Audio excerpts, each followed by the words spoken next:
ये है नेपाल का काठमांडू और ये है यहाँ का सबसे बड़ा स्ट्रीट फेस्टिवल इंद्र जात्रा। ये एक जिंदा कहानी है जो हर साल काठमांडू की सड़कों पर दोहराई जाती है। एक ऐसी कहानी जो स्वर्ग और पृथ्वी की सीमाओं को धुंधला कर देती है। एक ऐसे देवता की कहानी जिसे इंसानों ने चोर समझकर पकड़ लिया था। एक माँ की अपने बेटे के लिए तड़प की कहानी और एक ऐसे वादे की कहानी जो आज भी निभाया जा रहा है। आज हम आपको इंद्र जात्रा के पीछे की उसी अद्भुत और अविश्वसनीय कहानी की यात्रा पर ले जाएंगे। एक ऐसी कहानी जो बताती है कि क्यों स्वर्ग के राजा को काठमांडू की गलियों में एक कैदी की तरह घुमाया जाता है। हमारी कहानी शुरू होती है स्वर्ग में, देवों के निवास स्थान अमरावती में। यहाँ के राजा थे देवराज इंद्र, वर्षा के देवता, वज्र के स्वामी। उनके पास सब कुछ था, अपार शक्ति, अनगिनत धन और एक ऐसा महल जिसकी भव्यता की कोई तुलना नहीं थी। उनके एक इशारे पर बादल गरजते थे। इंद्र के ऐश्वर्य में कोई कमी नहीं थी, लेकिन उनके स्वर्ग में एक चीज की कमी थी। एक ऐसा फूल जो अब वहाँ नहीं खिलता था, पारिजात का फूल, जिसे हम हरसिंगार या नाइट जैस्मिन के नाम से भी जानते हैं। माना जाता है कि पारिजात का पौधा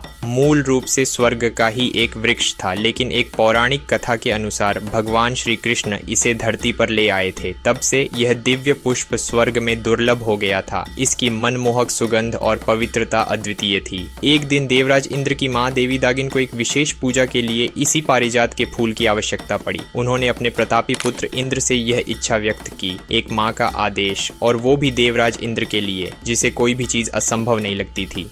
अपनी माँ की इच्छा पूरी करने के लिए इंद्र ने तुरंत पृथ्वी पर जाने का निर्णय लिया। उन्होंने अपनी माँ से आज्ञा ली और अपने दिव्य वाहन ऐरावत पर सवार होकर पृथ्वी की ओर निकल पड़े। इंद्र जानते थे कि यह दिव्य फूल पृथ्वी पर हर जगह नहीं मिलेगा। उन्हें पता था कि यह केवल एक ही स्थान पर उपलब्ध है, नेपाल की काठमांडू घाटी। उस समय काठमांडू अपनी रहस्यमयी सुंदरता और आध्यात्मिक ऊर्जा के लिए जाना जाता था। काठमांडू पहुंचकर इंद्र ने सोचा कि यदि वे अपने असली देव स्वरूप में गए तो लोग उन्हें पहचान लेंगे और उनकी मंशा पूरी नहीं हो पाएगी। इसीलिए उन्होंने एक साधारण इंसान का वेश धारण कर लिया। उन्होंने अपने प्रिय हाथी ऐरावत, जो अपने अनेक सूंडों और विशालकाय शरीर के लिए जाना जाता था, को एक गुप्त स्थान पर प्रतीक्षा करने का आदेश दिया। उन्होंने ऐरावत से कहा, तुम यहीं रुको, मैं जल्द ही अपनी माँ के लिए पारिजात के फूल लेकर लौटता हूँ। अब एक साधारण मनुष्य के रूप में देवराज इंद्र ने काठमांडू की गलियों में फूलों की खोज शुरू कर दी। वे हर बाग, हर बगीचे में झांक रहे थे।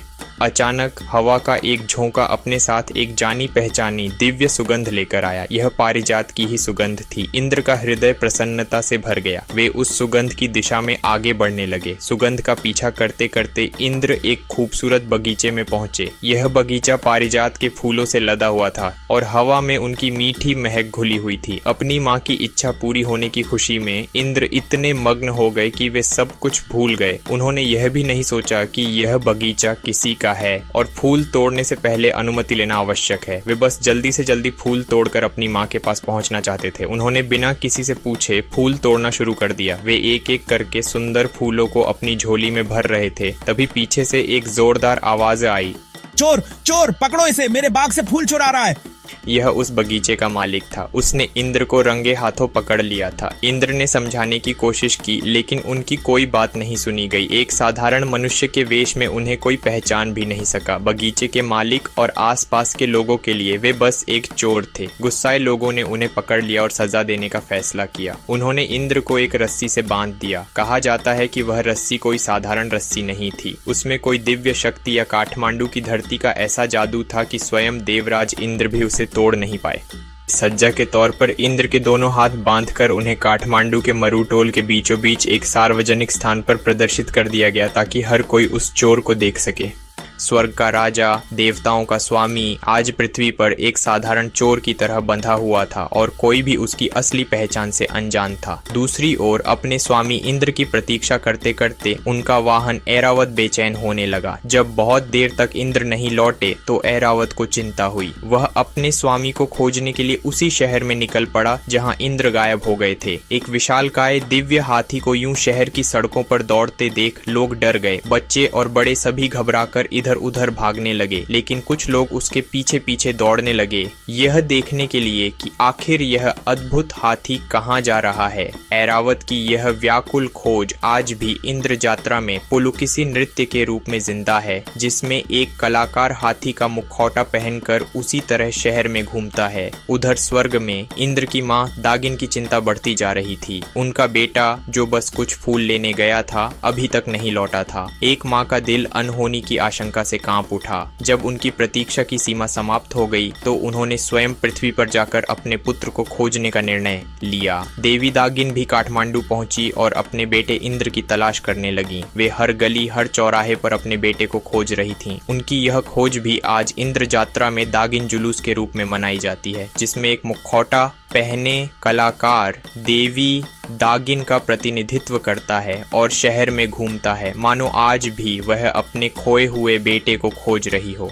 खोजते खोजते देवी दागिन मरुटोल पहुंची। वहां उन्होंने जो दृश्य देखा उससे उनके पैरों तले जमीन खिसक गई। उनका पुत्र देवों का राजा एक चोर की तरह खंभे से बंधा हुआ था और लोग उसे देख रहे थे। उनकी आंखों में आंसू आ गए। वे भीड़ को चीरती हुई आगे बढ़ीं और लोगों से विनती करने लगी, इसे छोड़ दो, यह चोर नहीं है, यह मेरा पुत्र है, स्वर्ग का राजा देवराज इंद्र। यह तो मेरे आदेश पर केवल पूजा के लिए कुछ फूल लेने आया था, कृपया इसे क्षमा कर दो। लोगों को उनकी बात पर विश्वास नहीं हुआ। उन्हें लगा कि यह कोई महिला अपने चोर बेटे को बचाने की कोशिश कर रही है। तब अपनी माँ की पीड़ा देखकर इंद्र ने अपना साधारण मनुष्य का वेश त्याग दिया और अपने असली दिव्य स्वरूप में प्रकट हो गए। उनके दिव्य तेज और अलौकिक रूप को देखकर वहां मौजूद हर व्यक्ति स्तब्ध रह गया। उन्हें अपनी आंखों पर विश्वास नहीं हो रहा था। उन्होंने जिसे चोर समझकर बांधा था वह स्वयं देवराज इंद्र थे। लोगों को अपनी भूल का एहसास हुआ। वे भय और शर्म से भर गए। उन्होंने तुरंत इंद्र को बंधन से मुक्त किया और उनके तथा उनकी माँ के चरणों में गिरकर क्षमा याचना करने लगे। अपने पुत्र को मुक्त देखकर देवी दागिन बहुत प्रसन्न हुई। उन्होंने काठमांडू के लोगों के पश्चाताप को स्वीकार किया और उन्हें क्षमा कर दिया। प्रसन्न होकर उन्होंने लोगों को एक वरदान दिया। उन्होंने वादा किया कि वे हर साल सर्दियों के मौसम में पर्याप्त ओस और धुंध देंगी, जिससे उनकी फसलों की अच्छी पैदावार होगी और घाटी में कभी भी अकाल नहीं पड़ेगा। यह वरदान कृषि प्रधान समाज के लिए अमृत के समान था। तभी इंद्र का हाथी ऐरावत भी वहां पहुंच गया। सब कुछ ठीक हो गया था। काठमांडू के लोग इस अद्भुत घटना से इतने अभिभूत थे कि उन्होंने देवराज इंद्र से अनुरोध किया कि उन्हें इस दिव्य क्षण को हर साल इसी समय एक उत्सव के रूप में मनाने की अनुमति दी जाए। इंद्र भी लोगों के भक्ति भाव से प्रसन्न हुए। उन्होंने उन्हें अपनी ध्वजा, जिसे इंद्र ध्वज या हरि पताह कहा जाता है, प्रदान की। उन्होंने कहा, हर साल त्योहार के पहले दिन तुम इस ध्वजा को एक ऊंचे खंभे पर आकाश की ओर फहराना। जब मैं स्वर्ग से इस ध्वजा को देखूंगा तो मैं समझ जाऊंगा कि उत्सव का समय आ गया है और मैं स्वयं तुम्हें अपना आशीर्वाद देने के लिए आऊंगा। माना जाता है कि तभी से काठमांडू में इंद्र जात्रा मनाने की परंपरा शुरू हुई। आज कैसे मनाई जाती है यह कहानी, और यह कहानी आज भी काठमांडू की सड़कों पर जिंदा है। हर एक रस्म, हर एक जुलूस उसी प्राचीन कथा का एक अध्याय है। त्योहार के पहले दिन ठीक इंद्र के निर्देशानुसार जंगल से चुने गए एक विशेष पेड़ से बने विशाल लकड़ी के खंभे, जिसे योसिन कहते हैं, को काठमांडू दरबार स्क्वायर में खड़ा किया जाता है। इसके ऊपर इंद्र की ध्वजा फहराई जाती है। यह इस बात का संकेत है कि उत्सव शुरू हो गया है और इंद्र को धरती पर आमंत्रित किया गया है। इंद्र के पकड़े जाने और कैद किए जाने की कहानी को जीवित रखने के लिए आज भी त्योहार के दौरान मरुटोल में भगवान इंद्र की एक मूर्ति को ठीक उसी तरह रस्सी से बांधकर प्रदर्शित किया जाता है। ऐरावत हाथी की अपने स्वामी के लिए व्याकुल खोज को पुलुकिसी नृत्य के माध्यम से दर्शाया जाता है, जहां एक सफेद हाथी का मुखौटा पहने कलाकार सड़कों पर चंचलता से घूमता है। और देवी दागिन की अपने पुत्र के लिए दर्द भरी खोज को दागिन जुलूस के माध्यम से याद किया जाता है। समय के साथ इस त्योहार में एक और महत्वपूर्ण अध्याय जुड़ गया। 18वीं शताब्दी में काठमांडू के अंतिम अंतिम मल्ल राजा जय प्रकाश मल्ल ने इसमें कुमारी यात्रा को शामिल किया। कुमारी नेपाल की जीवित देवी एक छोटी बच्ची होती है जिसे देवी तलेजू का अवतार माना जाता है। त्योहार के दौरान कुमारी भगवान गणेश और भैरव के मानव अवतारों के साथ 3 भव्य रथों पर सवार होकर शहर की परिक्रमा करती हैं। हजारों लोग उनकी एक झलक पाने और उनका आशीर्वाद लेने के लिए इकट्ठा होते हैं, क्योंकि माना जाता है कि उनका आशीर्वाद सौभाग्य लाता है।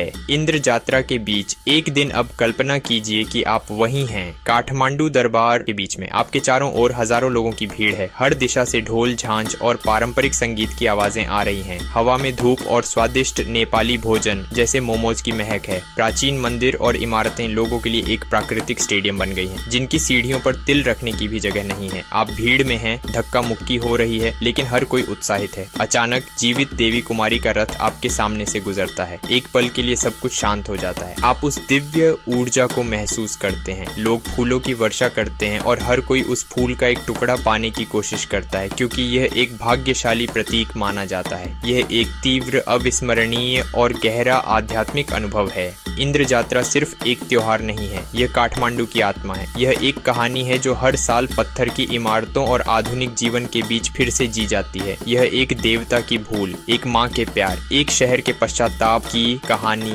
है। यहाँ का हर नृत्य, हर रस्म, हर जुलूस उसी प्राचीन कथा का एक शब्द है जिसे पीढ़ी दर पीढ़ी दोहराया जा रहा है। यह हमें याद दिलाता है कि आस्था, परंपरा और कहानियों में कितनी शक्ति होती है। अगर आपको यह अविश्वसनीय कहानी पसंद आई तो हमारे चैनल को सब्सक्राइब करना ना भूलें, ताकि हम आपके लिए दुनिया भर से ऐसी ही और भी रहस्यमयी और आकर्षक कहानियां लाते रहें। देखने के लिए धन्यवाद।